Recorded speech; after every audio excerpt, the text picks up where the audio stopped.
Okay, what's up, folks? Sunday, January 29, 2017. Rich Van Tassel with the Boston Celtics report. Celtics, kind of up and down this last week or so, 2 weeks, of course, as I discussed in the NBA report. I wasn't on last week, but they had lost three straight. Some tough losses in there. They were really embarrassed by the Wizards, I thought. Portland came in and got them. Damian Lillard was spectacular. The New York Knicks, it's a bad loss to the Knicks. I felt at that time the Knicks were due for a win. But, a big victory on the second night of a back to back. They were embarrassed by the Wizards. I think the Wizards really took it to them. I think the Wizards won that game. Of course, we know all the things, the histrionics, as I said. They came back with a nice signature victory over the Houston Rockets, who were playing very well. They kept James Harden in check. I don't remember what Harden put up that night. I'll check it right now. I think Harden had at least 30. But the Celtics made him earn those 30 points. He had 30 exactly, but on 6 of 18 shooting, 2 of 11 from the 3. He got 16 of those 30 points from the line. That's what James Harden does, however. And there were some bad calls in that game. The Celtics found a way that was very good, and that springboarded them forward. They were able to come up with back-to-back as they've just had of late.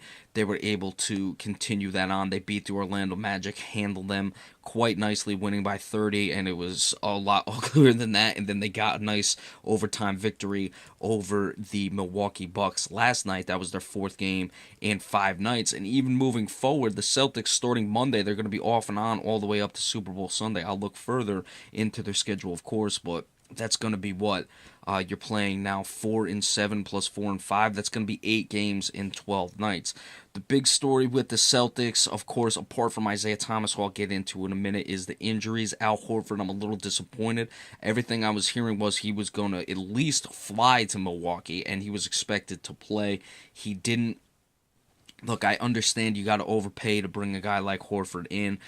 He hasn't been great. He's had his struggles at times this year, but for 29 million, man, you better be really hurting. And if I'm gonna hear you're expected to at least travel and you're expected to play, and then you're not even gonna travel, that really disappointed me. Left a bad taste in my mouth. But they got the win anyway. But of course, Avery Bradley expected to be out another week. Injuries have been a big part of this season for the Celtics. You've had Al Horford, of course, he missed the time with the concussion. You've had Avery Bradley now missing an extended period of time. He missed a few games here. Isaiah Thomas, who's been pretty much an Iron Man, but he missed 3 games early on. You had Jay Crowder injury. So the Celtics at 29-18, only 3 games behind the Cleveland Cavaliers for first. They're now tied up atop the Atlantic. The way the Raptors have struggled at 29-18. Once those injuries, assuming they get solved, we'll have to see if it, maybe a little bump in the road reincorporating all those guys. But the Celtics can really take off. Of course, we're going to go to Isaiah Thomas. He's been sensational. Dropped 37 again last night. He had only 23 against the Magic, but they wanted to get him out of that game, obviously, as they were coasting, as we said. They had the game last night, which was the 4th in a series of back-to-backs. You look at it over his last 5, you take out that, or it's only 21 against the Magic, of course, extending his 20-point streak. He had only 25 against the Washington Wizards, but 41, 38, 21, and 37, averaging 32.4. His numbers, of course, 29.1 for the season. Very good, 6.3 assists. So, those assist numbers really aren't bad for the way he's scoring and the amount of offense he's expected to carry as well. And of course, his steal numbers this season, just under a steal. I'd like to see him get above 1. A lot of talk about Isaiah Thomas's defense. Yes, at times he will, struggle to play one-on-one. He can get bullied in the post because of his height.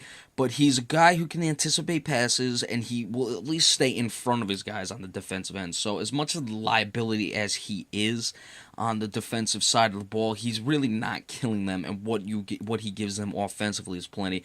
And you rely on Marcus Smart, Jay Crowder, and of course Avery Bradley when he's in the lineup to give you the defense. Jaylen Brown's been coming around nicely. I saw some of the Magic game. I missed the game last night, but not only was he putting up the numbers, you can see that where he puts up big games. He had over 20 points in that game.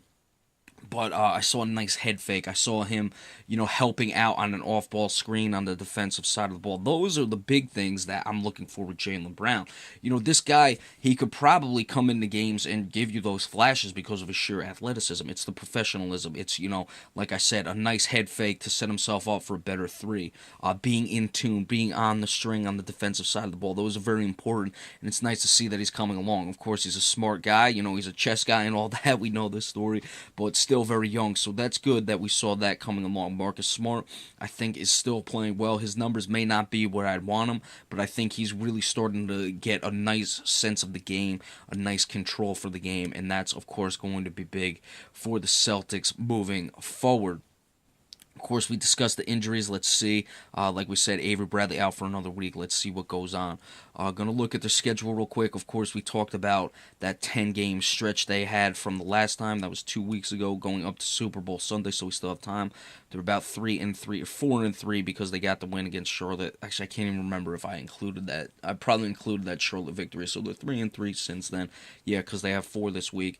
So, a lot of these games are at home. All of them are at home, accumulating with the Super Bowl Sunday matchup on national television against the Los Angeles Clippers.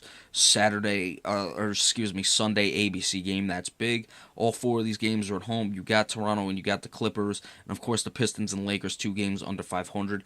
The schedule may take a toll on them. You got to win at least 2 of these. I'd like to see them win 3, which would include, of course, Detroit and Los Angeles. I'd want them to win both of those games. They owe Detroit a beating as well. But Toronto, that's going to be a nice matchup on Wednesday, and then the Clippers on Sunday. So they can go 3-1. That'd be very nice. Hey, even sweep these 4. That would be good.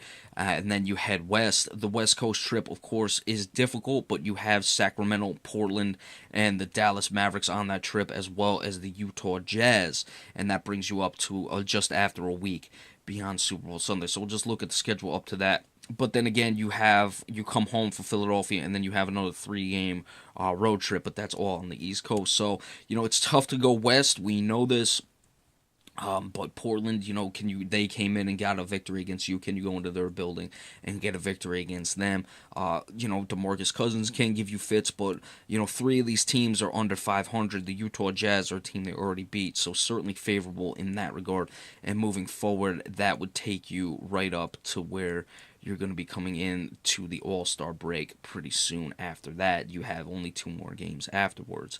So let's see what the Celtics can do with their schedule. Again, the West Coast trip is tough, but favorable teams you have coming up. So Isaiah Thomas, of course, playing well. Marcus Smart really starting to get involved in the offense. And you do have Jaylen Brown, as we said, looking very nicely on the professional side. Al Horford, again, I'm disappointed he didn't play in that game. But we also have the Avery Bradley injury, so look forward with those. And let's see how the Celtics incorporate those guys when they come back. All right, so that is your Celtics report. We will see you all in a little bit during the week, of course, and then next weekend with the Super Bowl. So be sure to stay tuned for that. Remember, we appreciate all subscriptions. And again, I apologize for not being on last week. I was ill. And of course, we're going to get, as we talked about in the NBA report, moving in, transitioning from the NFL to the NBA. So we'll see you next time. Thanks so much.